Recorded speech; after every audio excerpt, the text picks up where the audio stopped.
할렐루야. 복되고 거룩한 주일 주님의 전에 나오신 여러분들을 위해 우리 하나님의 은혜와 능력이 함께하게 되시기를 주님 이름으로 축원합니다.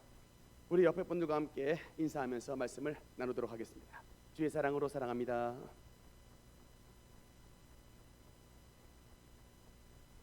오늘은 여러분과 함께 성령으로 충만함을 받으라 는 제목으로 말씀을 나누고자 합니다. 우리 기독교 교리에 있어서 가장 핵심이 되는 교리가 뭐냐고 질문한다면 바로 삼위일체 교리가 되겠습니다. 여러분 삼위일체 한번 들어보셨죠? 하나님은 성부와 성자와 성령 이렇게 삼위 하나님으로 계시는데 이 세 위격이 각각 다른 세 분이 아니라 한 하나님이시다. 이것이 바로 삼위일체의 교리입니다. 물론 성경에는 삼위일체라는 단어 자체가 나와 있지는 않습니다. 그런데도 이 성경 안에는 삼위일체를 의미하는 그런 구절들이 꽤 많이 나와 있습니다. 그 중에 대표적인 구절이 뭐냐면 마태복음 28장 19절입니다. 우리 한번 같이 읽도록 하겠습니다. 시작. 그러므로 너희는 가서 모든 민족을 제자로 삼아 아버지와 아들과 성령의 이름으로 세례를 베풀고. 아멘. 그래서 하나님의 이름으로 세례를 주라라고 했는데 그 하나님을 아버지와 아들과 성령의 이름으로 세 위격이 나와 있죠. 세례를 주라고 하는데 놀랍게도 영어 성경에 보니까 In the name of the Father and of the Son and of the Holy Spirit 나옵니다. 여러분 name이라고 써 있어. 이게 눈이 밝은 분은 이게 단수냐 복수냐를 볼 거예요. 영어를 좀 하실 줄 아는 분. 그런데 여러분 보통 다른 세 분이라면 뭐라고 말하죠? In the names로 말하겠죠. 이름들이라고 하는데 아버지와 아들과 성령의 이름이 한 하나님이기 때문에 name 단수로 쓰여 있습니다. 그래서 삼위일체라고 하는 여러분 이 비밀이 성경 안에 담겨져 있는 것입니다. 그 다음에 한 구절 더 보면 고린도후서 13장 13절 말씀 읽겠습니다. 시작. 주 예수 그리스도의 은혜와 하나님의 사랑과 성령의 교통하심이 너희 무리와 함께 있을지어다. 아멘. 유명한 축도의 말씀인데 예배를 마치면 우리 하나님께서 목사님들 하나님을 대신해서 목사님이 여러분들에게 축복 기도를 드립니다. 그래서 근데 그 하나님이 주시는 그 축복을 예수님의 은혜와 하나님 아버지의 사랑과 성령님의 교통하심 이렇게 말씀을 하는데 이렇게 성경은 성부와 성자와 성령 하나님이시다라는 것을 우리에게 분명히 말씀을 한다. 그래서 이 성부와 성자와 성령이 한 하나님이시고 그래서 하나님이시기 때문에 전능하시고 하나님이시기 때문에 모든 것을 아시는 전지하시고 하나님이시기 때문에 없는 것이 없는 무소부재하신 그런 특징이 있는 것입니다. 근데 여러분 중요한 건 교인들의 현실이 어떠하냐. 교회는 다니는데 하나님 아버지는 알고 아들 예수님은 아는데 성령님에 대해서 모르는 분들이 많아요. 사도행전에 보면 이런 교회가 등장합니다. 사도행전 19장 2절 말씀해 보니까 한번 읽겠습니다. 이르되 너희가 믿을 때에 성령을 받았느냐. 이르되 아니라 우리는 성령이 계심도 듣지 못하였노라. 이게 초창기의 에베소 교회에 대한 이야기인데 지금도 여러분 초창기 에베소 교인들처럼 성령이 누구신지 모르는 성도가 많습니다. 교회는 다니는데 성부와 성자와 성령 삼위일체입니다라고 하는데 정작 중요한 하나님의 성령이 누구신지를 모르는 이런 일들이 넌센스가 우리 한국 교회 안에서 굉장히 많이 일어나고 있는데 이런 문제에 맞서서 이런 문제에 대하여 1차적인 책임이 누구에게 있느냐라고 묻는다면 저는 1차적인 책임이 우리 목회자들에게 있다라고 생각을 합니다. 왜냐하면 성경은 성도 여러분을 가리켜서 뭐라고 말을 하느냐면 양이라고 말을 해요. 양. 그럼 양의 특징이 뭔지 아십니까?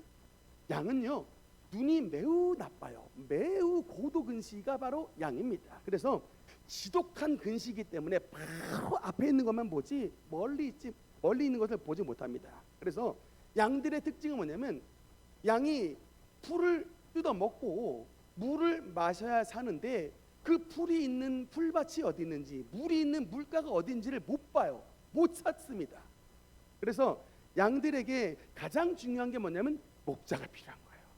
그 풀밭으로 인도할, 또 쉴 만한 물가로 인도할 목자가 필요한데, 여러분 그래서 성도 대부분은 이처럼 양 같아서 당장 앞에 벌어진 일만 보지 멀리 있는 주님의 은혜, 하나님의 은총, 하나님이 누구신지를 스스로 깨닫지 못합니다. 그래서 우리 성도님들을 위해서 하나님이 세워주신 직분이 뭐냐? 목사예요. 여러분 이 목사의 목자가 바로 목양할 목자입니다. 양떼들을 인도하라. 목사가 영어로 뭔지 아세요?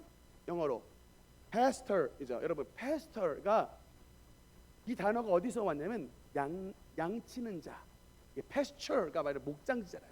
거기서 pastor가 왔습니다. 그래서 양들인 성도들을 푸른 초장과 쉴 만한 물가로 인도하는 그 위치가 바로 목양의 자리인 거예요. 여러분 푸른 초장, 쉴 만한 물가, 이것은 다 상징적인 단어입니다. 일단 푸른 초장이 뭘까요? 푸른 초장, 이거는 말씀의 꼴을 의미합니다. 그러니까 이게 말씀의 꼴, 말씀의 양식, 이것이 바로 다 이게 풀의 의미라면 쉴 만한 물가, 여러분 쉴 만한 물가가 뭘까요?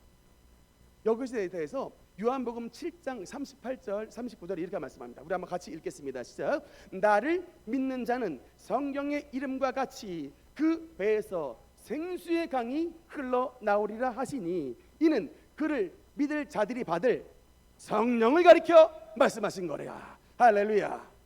생수의 강이 뭐라고요? 그를 믿을 자, 신자들이 받을 하나님의 성령을 생수의 강이라고 말씀을 하고 있는 것입니다. 여러분 그래서 성령 없는 곳의 특징이 뭐냐? 메마른 거예요. 마릅니다. 메마르고 생기가 없습니다. 그렇게 사랑에서 시작된 가정이 왜 이렇게 메마르고 배우자가 서로 원수가 돼 있고 부모님과 자식이 서로 원수가 돼 있고 형제와 자매가 왜 서로 싸우는 이런 광야와 같은 상태가 돼 있느냐?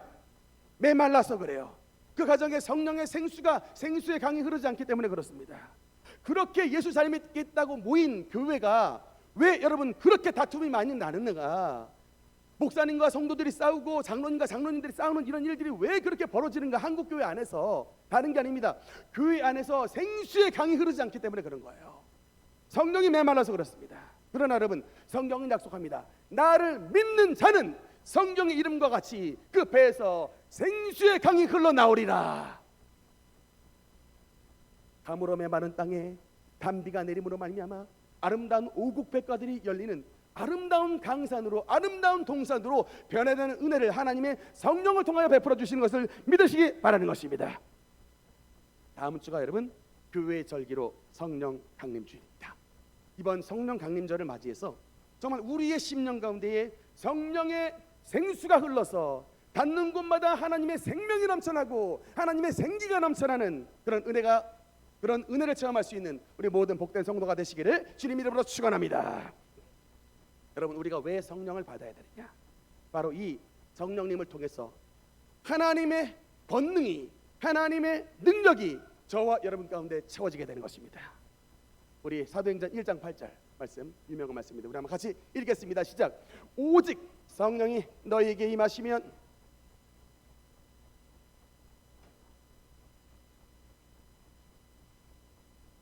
네, 직인이 되리라 하시니라. 아멘. 하나님이 약속합니다. 오직 성령이 너희에게 임하시면 너희가 무엇을 받는데요? 권능을 받고. 여러분 이게 바로 능력, 우리 능력교회의 이 능력입니다. 이게 원어로 보니까 권능을 두나미스라고 나와 있대요. 두나미스가 뭐의 어원이냐? 다이너마이트의 어원입니다. 우리 교회 바로 맞은편에 있는 111동 건축할 때 이 밑에 어마어마한 안반이 있어가지고 이 건물을 이제 세우기 위해서는 안반을 부셔야 되는데 포크레인으로는 도무지 안 되는 거예요. 그때 뭘 동원하느냐? 다이너마이트 폭탄을 그 가운데 매립을 해가지고 뿡 하는 다이너마이트 폭탄을 통해서 그 엄청난 안반을 날려버리는 것입니다. 여러분 하나님의 권능이 약속한 건 뭐냐? 도무지 우리의 힘으로 할 수 없는 문제와 어려움들이 하나님의 권능이 마치 다이너마이트 폭탄같이 우리에게 임하여 우리의 삶에 어마어마한 바위와 같은 어마어마한 산과 같은 문제를 하나님의 능력으로 깨뜨려 주신다는 것입니다. 이것이 바로 주님의 권능, 능력, 이것이 하나님께서 우리에게 주신 약속의 단어인 것입니다. 혹시 여러분 제가 이제 종교 이름을 말할 텐데 혹시 한번 들어보셨냐면 끄덕끄덕 한번 해보세요. 종교 이름들: 원불교, 증산도, 보천교. 네, 다 들어보셨습니까? 이 뿌리가 뭐냐? 여러분 그 다음 영상 화면 보면요, 한국 모든 이단들의 뿌리 강증산. 이게 이런 유튜브가 있어요. 제가 이걸 정말 무릎을 딱 쳤습니다. 여러분 제가 말했던 이 원불교, 또 증산도, 보천교, 이런 모든 종교의 뿌리가 되는 인물이 강증산이에요. 근데 이 증산이라는 것은 이 사람의 호입니다. 증산은 호고요, 본명이 뭐냐면 일순이에요. 일순, 강일순인데 이 사람의 호를 붙여가지고 강증산. 그래서 이 사람에게 나온 종교가 증산도, 그리고 그 증산도에서 또 가지치기에서 나왔던 종교가 예전에 서목사가 빠졌던 대순진리회. 네, 다 그 종교입니다. 제가 예전에 대순진리회를 다니면서 가장 들었던 의문이 뭐냐면 기독교인들이 그렇게 많이 와요. 물론 저도 기독교인인 상태로 갔는데 저 말고도 그 대순진리회에 기독교인들이 그렇게 많이 와요.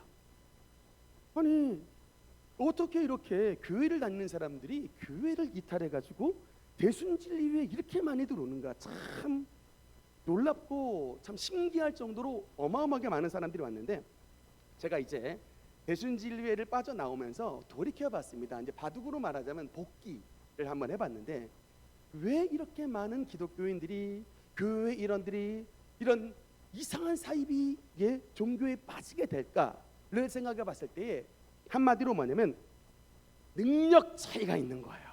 능력에 있어서 차이가 있습니다. 그러니까 저가 뭐냐, 20년 동안 교회는 다녔는데 교회만 다닌 거예요.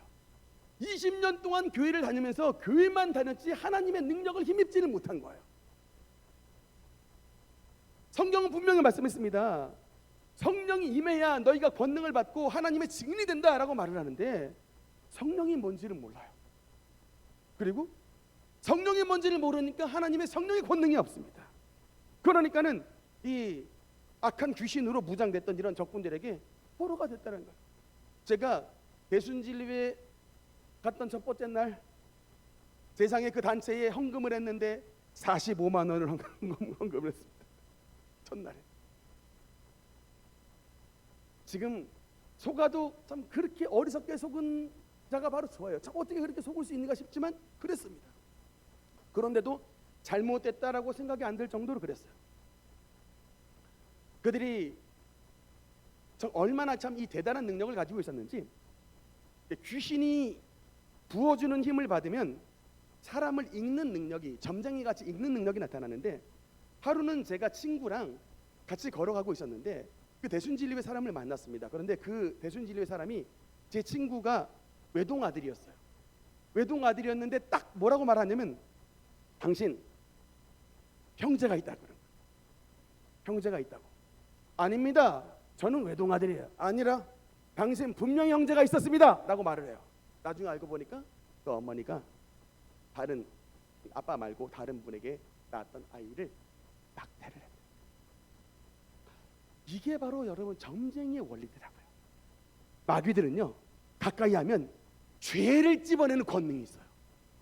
마귀는 죄의 영이에요. 그러니까 죄를 찝어냅니다. 저 인간이 무슨 죄를 졌는지, 그 집안에 무슨 죄가 역사하는지를 그거를 확 찝어내는 능력이 있어요. 제가 왜 낚였는지 아십니까? 얘들이 저를 집어내더라고요. 우리 집안을 집어내고, 우리 아버지가 당시에 돈을 좀 잘 벌었는데 돈이 좀 새고 있었습니다. 동양화 때문에 돈이 좀 새고 있었는데 얘들이 돈이 줄줄 새고 있어요, 집안에 재마가 있어요 라고 얘기를 하면서, 근데 솔루션을 주는 거예요. 해결을. 뭐라고 솔루션을 주냐? 당신네 서충훈 외수의 집안에 돈이 새고 있는데 같이 지금 기도를 하면 서충훈 집안에 있었던 업보가 벗겨진다는 거예요. 이 조상들이 잘못 살아가지고 집안에 이게 가난의 영이 흐르는데 우리가 같이 기도를 하면 이게 죄의 업보가 벗겨진다는 겁니다. 그러니까 여러분 머릿속에 당장 들었던 게 뭐냐? 꽝 잡는 게 매인 거예요. 진짜 집안에 돈 새고 있고 이 기도하면 업보 벗겨진다니까 기도했습니다. 그 기도가 뭐냐? 저 강증산 저 강인순이 만들었던 태을주 주문을 태을주 기도를 했던 거. 태을주 기도를. 근데 여러분 그 기도가 기도의 정체가 뭐냐?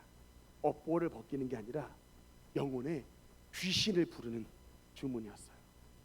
호세아서 4장 6절에 보니까 이런 말씀이 있습니다. 내 백성이 지식이 없으므로 망하는도다.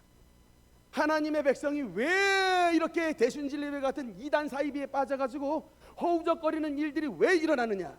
하나님의 백성이 하나님의 성령님의 역사와 귀신의 역사를 분별할 줄 아는 이런 참된 지식이 없으니까 망하는 겁니다.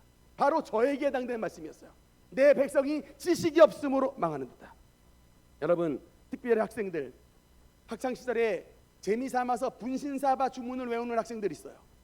분명히 경고합니다.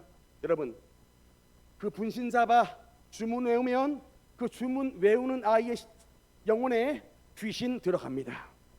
그리고 귀신이 들어가면 그 영혼은 귀신들의 놀이터가 되는 거예요. 가위 눌리고 우울증 걸리고 생에 나쁜 일이란 나쁜 일들은 완전히 몰아칩니다. 그래서 어떻게 만드냐? 반드시 이 귀신 역사 때문에 또 이 귀신의 문제를 해결할 사람을 찾게 돼요. 점쟁이 찾아갑니다. 이런 일들이 벌어지게 되는 거예요. 이 귀신이 낚이는 거예요. 이게 여러분 귀신의 역사예요.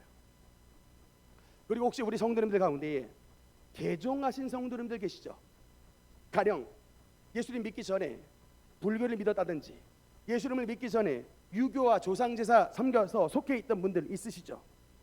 그런 분들 가운데 의외로 신앙생활하다가 어려움을 겪는 분들이 제법 많습니다. 예수님을 안 믿었을 때는 나름대로 잘 나갔는데 이상하게 예수님을 믿고 나서부터 일이 더 안 되더라 하는 분들 계세요. 여러분 왜 그러냐? 여기에는 중요한 영적인 원리가 있습니다. 가령 불교 신자들이 자주 하는 것이 뭐냐면 108배 절을 합니다. 여러분 이거 108배 단순한 행동 아니에요. 여러분 이게 뭐냐면 저는 그래서 요새 뭐 우리 연예인들도 그렇고 가끔 막 템플 스테이 뭐 가는 분들이 있는데 절대 안 됩니다. 템플 스테이. 여러분 불상 앞에 절하는 게 단순한 명상이고 단순한 뭐 운동이라고 생각하셔서 템플 스테이 가는 분이 있는데 여러분 불상 앞에 절을 하는 순간 그 불상 속에 있는 귀신들이 그 심령에 들어오는 거예요. 불상 앞에 절을 하는 행위는 그 불상에게 있는 귀신을 나의 심령 가운데 들어오라고 하는 초대장입니다. 여러분 조상 제사 앞에 제사상 앞에 절을 하는 것은 그 조상 귀신들이여 우리 가정과 내 심령 가운데 들어오소서라고 하는 초대장인 거예요. 그러면 여러분 그렇게 불상 앞에 절을 하고 귀신의 이 제사상 앞에 절을 하면 여러분이 불렀기 때문에 귀신들이 들어와 있습니다. 귀신들이 들어와 있어요. 그런데 다른 예수님을 믿기 전까지는 이것이 그냥 그대로 있습니다. 때로는 뭐 도와주기도 해요. 잘 되게 도와주기도 하는데 그런데 여러분 개종을 하고서부터는 난리가 나는 거예요. 예수님을 믿고서부터는 뭐가 되느냐? 그 예전에는 우리 편이었던 불교의 영, 우리 편이었던 내가 속해서 있었던 이 유교영, 제사영들이 내가 예수님을 믿는 순간 뭐가 되느냐? 나와 적군이 되는 거예요. 소속이 바뀌는 겁니다. 예수님을 믿는 순간 옛날에는 귀신에게 속해 있는 자였는데 예수님을 믿고 주라 시인하는 순간 내가 하나님께 속한 자가 되는 거예요. 소속이 바뀌었습니다. 그 순간 바로 적군으로 돌아섭니다. 그러면 내가 예전에 불상에게 절하여 조상 제사에게 제사하여 불렀던 그 귀신들이 어떻게 할까요? 해코지를 하는 겁니다. 영적 생활을 방해합니다. 갑자기 몸이 아프고 자식들이 갑자기 더 속색이고 갑자기 가정들이 어렵고 갑자기 사업이 어려워지는 일들이 발생하는 거예요. 여러분 이때 필요한 게 뭡니까?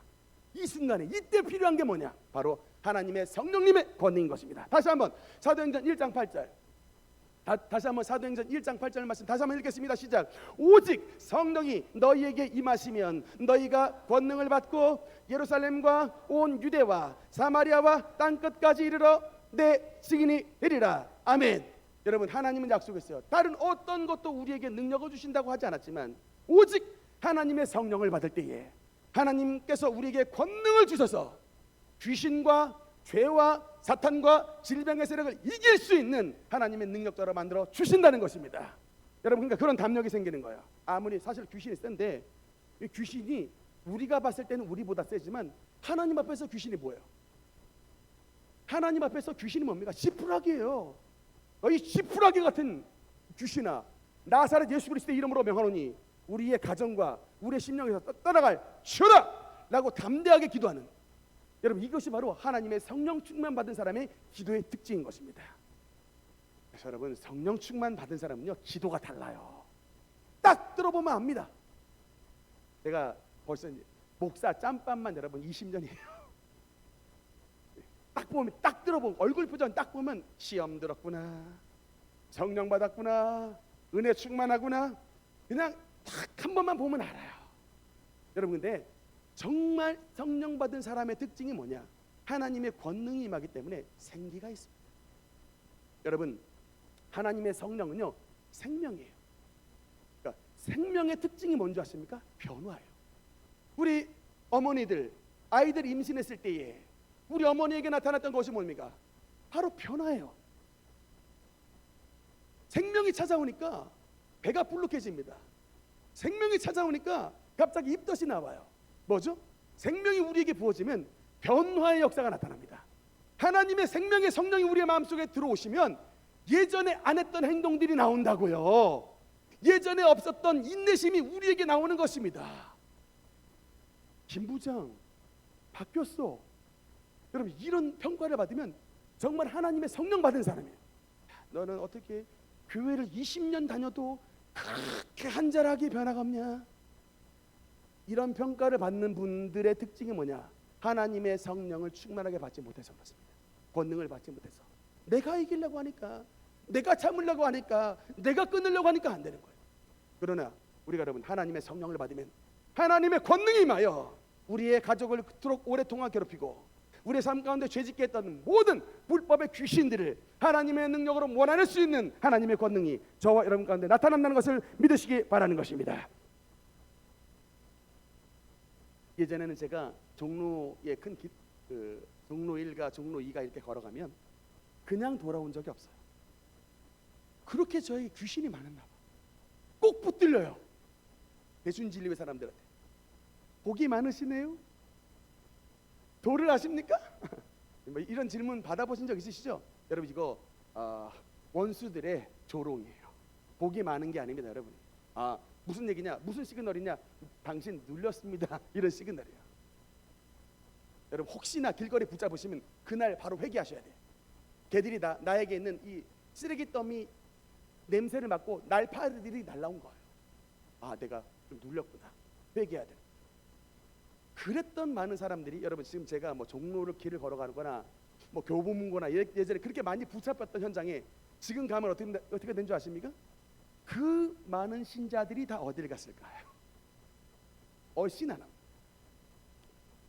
자신은 있거든요. 있는데 안 밝히는 거죠. 제가 걸어갈 때 속으로 당당하게 혹시 나에게 말을 걸면 되받아 주려고 준비를 하고 갑니다. 뭐라고 준비를 하느냐? 지금 너에게 점괘를 가르쳐주는 그 귀신이 너를 지옥으로 끌고 갈 것이다. 너 회개하고 예수 믿으라. 안 그러면 지금 너에게 점괘를 가르쳐준 그 귀신이 너를 지옥으로 끌고 갈 것이다 라고 멘트를 준비하고 가는데 안 와요. 한번 해줬으면 좋겠는데 기가 막히게 안 된다. 여러분, 전도할 때 이것을 반드시 아셔야 됩니다. 전도는 홍보가 아니에요. 전도는 물론 예수님 믿으라고 예수 홍보가 되지만 진짜 전도가, 여러분, 이게 에센스, 여러분, 이게 본질이 뭐냐? 영혼을 두고 버리는 영적인 전쟁입니다. 사도 바울은 이것에 대해서 뭐라고 말씀하느냐? 고린도 후서 4장 4절 말씀을 보니까 같이 읽겠습니다. 시작. 그 중에 이 세상의 신이 믿지 아니하는 자들의 마음을 혼미하게 하여 그리스도의 영광의 복음의 광채가 비치지 못하게 함이니. 여러분, 이게 무슨 말씀인지 이해하시겠습니까? 이 세상의 신이 뭐예요? 귀신이죠. 마귀입니다. 쉽게 말하면 마귀가 믿지 아니하는 자들의 불신자죠. 마귀가 불신자의 마음을 혼미하게 하여 그리스도의 복음이 비치지 못하게 막는다라고 말하는 거예요. 아하, 나름대로 나가서 열심히 전하려고 했는데 왜 이렇게 전도가 안 되지? 라고 했을 때에 홍보가 아니라 그 불신자의 마음에 뭐가 임해 있다. 성경의 말씀 표현해 이 세상 신, 마귀, 귀신이 그 마음 가운데 들어차 있어서 복음의 광채가 비치지 못하게 암막을 쳤다는 거예요. 빛이 없어서가 아니라 귀신이 확 권능으로 그 심령에 들어가 있어서 비치지 못하게 암막을 친다. 그래서 전도는 뭐냐? 귀신이 들어가 있는 그 암막을 하나님의 복음의 능력으로 걷어내야 예수님을 믿게 되는 것입니다. 그래서 영적 전쟁인 거예요. 여러분, 그래서 전도하러 나갈 때는 반드시 어떻게 해야 되느냐? 하나님의 성령의 권능을 힘입어 주여 오늘도 만나는 저 불신자들의 마음속에 있는 귀신을 몰아낼 수 있는 하나님의 권능을 부어주셔서 오늘 복음 전도에 하나님의 놀라운 생명의 역사가 나타나게 하여 주시옵소서. 바로 이것이 바로 복음 전도의 핵심인 것입니다. 하나님은 또한 우리 성령을 통해서 우리에게 어떤 권능을 주시느냐? 사도행전 10장 38절의 말씀에 보니까 우리 한번 또박또박 읽도록 하겠습니다. 시작. 하나님이 나사렛 예수에게 성령과 능력을 기름 붓듯 하셨으니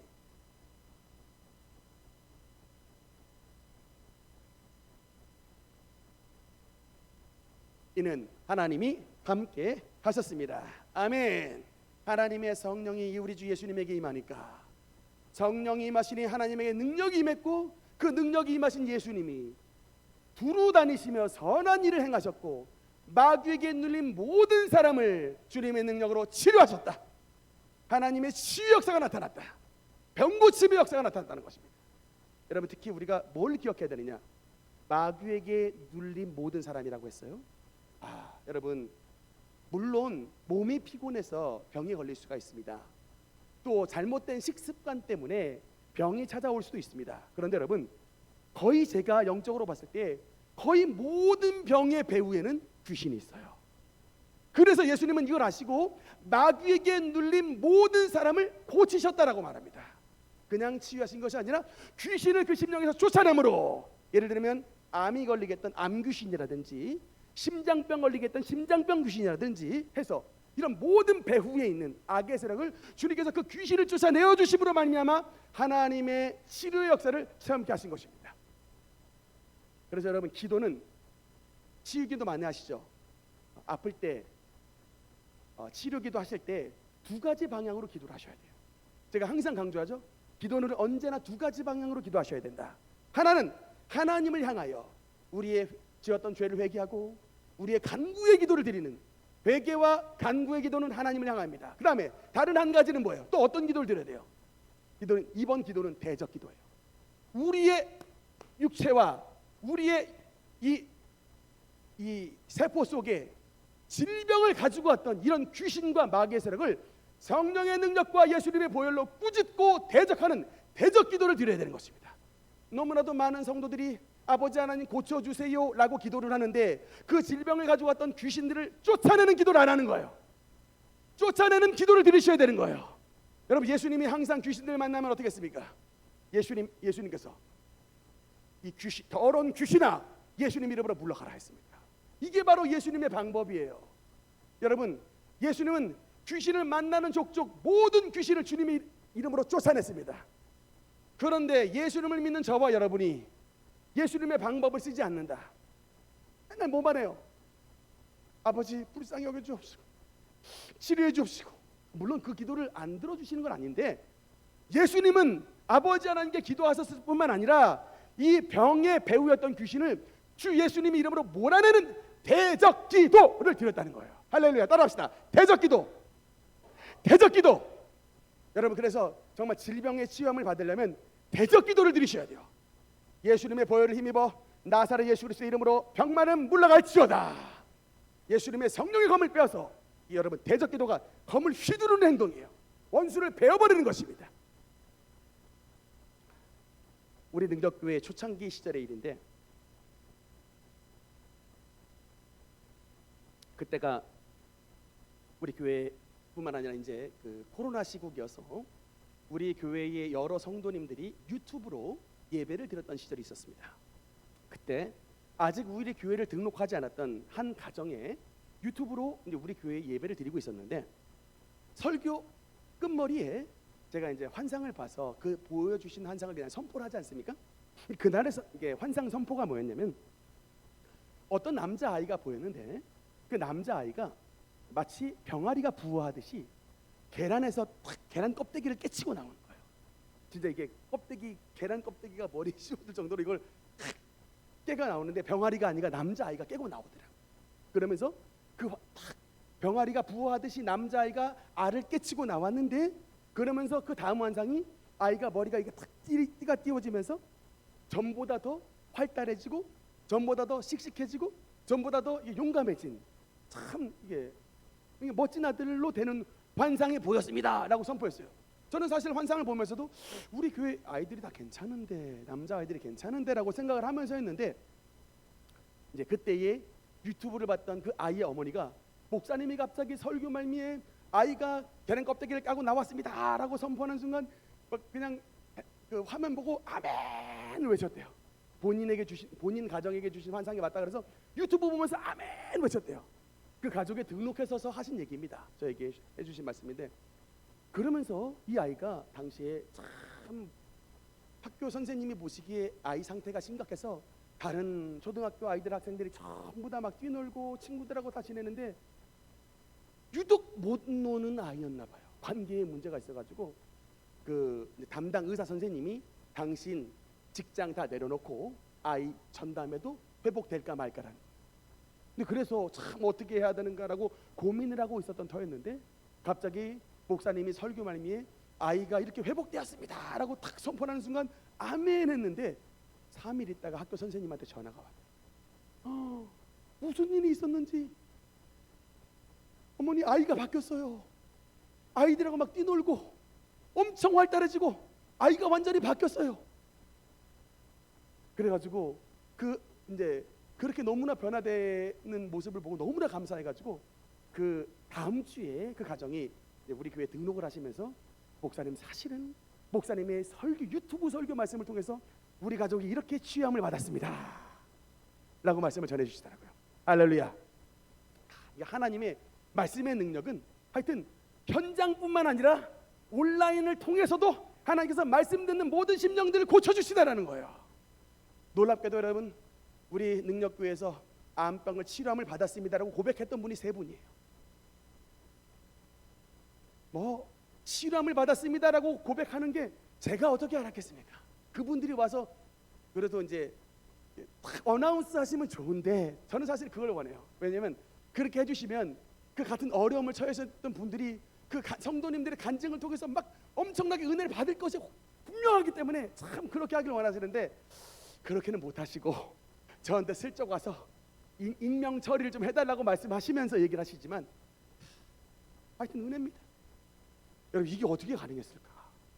10년 전에 제가 우리 목사님들하고 제가 노회에서 여행을 갔던 일이 있었는데, 그 여행지에서 제가 그날따라 하나님이 제 마음을 만져주셔서 그냥 침상에 앉아가지고 그때부터 우리 교회 기도를 막 하기 시작하는데 눈물이 그렇게 나는 거예요. 갑자기 슬플 일도 없는데 하나님의 막 마음 가운데 회개의 영을 부어주시고 우리 교회 성도들을 위해서 간구의 영을 막 부어주시면서 한참 막 울다가 이제 깊이 있는 막 기도를 들어가는데, 사실은 그때에 우리 성도님들의 가정에 4가정의 상태를 보이셨어요.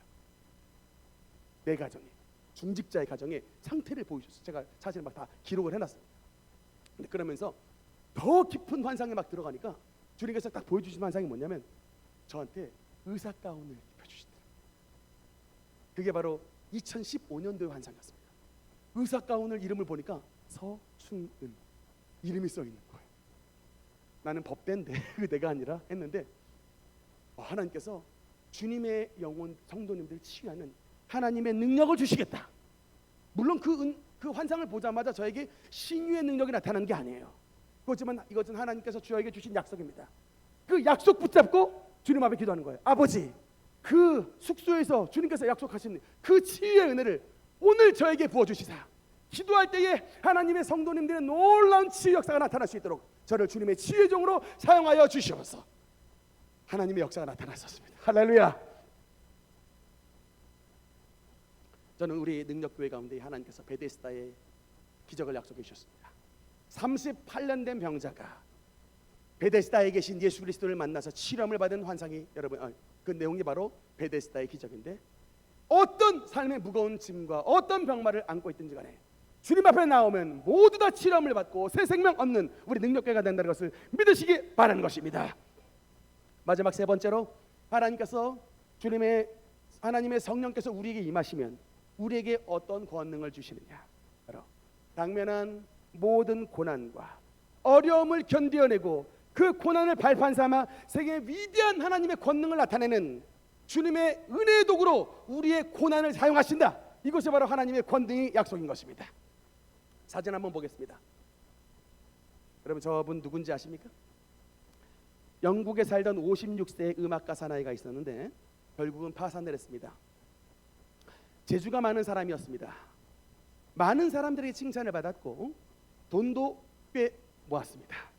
그런데 그가 하루아침에 빚더미에 올라앉아 빈궁한 삶으로 전락했습니다. 그런데다가 설상가상으로 병까지 들었습니다. 아무도 그를 돌아보지 않았습니다. 눈물과 한숨으로 병상을 지키고 있던 그에게 그 순간에 눈에 확 한 가지 띈 것이 있었는데, 먼지가 수북하게 쌓였던 대본이 눈에 탁 띄었습니다. 그 대본을 알고 보니까 수년 전에 어떤 청년에게서 받은 것이었는데, 워낙 잘 나갔으니까 그까지 무명 청년이 줬던 대본, 그까짓 거 시간도 없고 관심도 없고 구석에 처박았던 것이었는데, 그 대본을 읽으면서 점차 그 속으로 빠져들게 되었습니다. 그리고 마지막에는 눈물을 흘리면서 그 대본을 읽었습니다. 도대체 자기의 몸을 괴롭히는 그 병은 어디에 갔는지, 파산에 눌려가지고 당한 그 마음의 서러움은 어디에 갔는지 도무지 알 수 없을 정도로 초인적인 힘을 갑자기 부어줘서 24일 만에 무려 53곡이 들어있는 오라토리오 메시아를 완성했습니다. 특히 여러분, 44번째에 44번째 곡, 그 유명한 할렐루야인데, 이 합창곡을 작곡할 때에 이 사나이에게 엄청난 영적인 체험이 있습니다. 한 번만 더 눌러주시면, 영어로도 써놨어요. 44번째 이 할렐루야 이 곡을 쓰는데 신비한 영적인 체험을 하는데, 곡을 쓰면서 내 앞에 하늘나라와 위대하신 하나님 자신이 보이는구나. 이 곡을 쓸 때에 하나님의 영을 충만하게 받아 쓴 곡이에요. 그것이 바로 할렐루야인데, 이 할렐루야 오라토리오가 런던 초연 때 참석했던 사람이 누구냐? 영국의 국왕 조지 2세가 참여를 했어요. 그 자리에 이 조지 2세가 참석을 했을 때 할렐루야 합창에 그 전능하신 그가 다스리신다고 했어요. And he shall reign forever and ever. 이 찬송 파트가 있거든요. 전능하신 하나님이 영원히 우리를 다스리신다 라고 하는 이 파트에 이 조지 2세가 너무 감동을 받고, 당시에 왕이니까 왕관을 쓰고 있었습니다. 그런데 그 앉아 있었는데 그 조지 2세가 쓴 왕관을 자리에 내려놨어요. 그리고 그 자리에서 왕이 벌떡 일어났습니다. 세상에 영국에서 가장 높았던 왕이 왕관을 내려놓고 벌떡 일어났으니 그 자리에서 모든 참석했던 영국의 이 극장에 있었던 사람들이 다 일어났어요. 그러니까 뭐냐면 자기가 지금 영국을 다스리는 왕이지만 내가 왕이 아니라 참되신 하나님이 진짜 왕이라는 거예요. He shall reign forever and ever. 여러분, 그것이 전통이 돼서 이후로 할렐루야 합창이 나올 때는 모든 관중이 다 일어서는 그 전례가 됐던 것입니다. 이 사나이가 누구냐? 바로 게르그 프리드리 핸델. 얼굴 다시 한번 보겠습니다. 네, 확대된 두 번째. 네, 바로 저분입니다.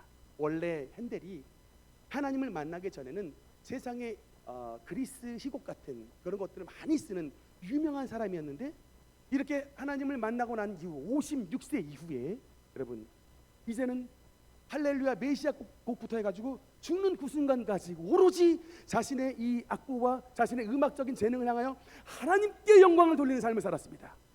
그가 묻혔을 때 어디에 묻혔는지 아십니까?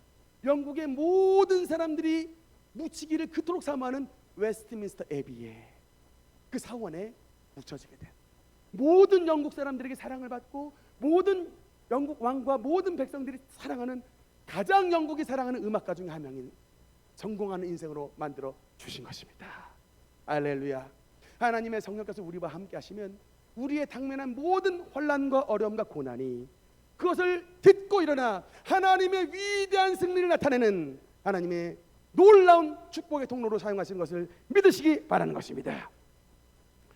시편 말씀해 보니까 시편 50편 15절 말씀 읽겠습니다. 시작. 환난 날에 나를 부르라. 내가 너를 건지리니 내가 나를 영화롭게 하리로다. 할렐루야. 하나님 앞에 나오는 자, 환난 당했지만 그 환난을 통하여, 그 어려움을 통하여 하나님의 영광이 되게 하시는 것을 믿으시기 바랍니다. 여러분 쓰러지지 마십시오. 여러분 그 핸델을 일으키신 하나님이 지금은 저와 여러분과 함께하는 것을 믿으시기 바랍니다. 할렐루야. 어려움과 고통 가운데서 쓰러지지 말고 우리를 끝까지 이기게 하실 그 하나님의 성령님 붙잡고 성령의 능력을 충만하게 받아서 이 모든 어려움과 고통 가운데 하나님의 영광을 드러내는 우리 모든 복된 성도님들 되시기를 주님 이름으로 축원합니다. 기도하시겠습니다.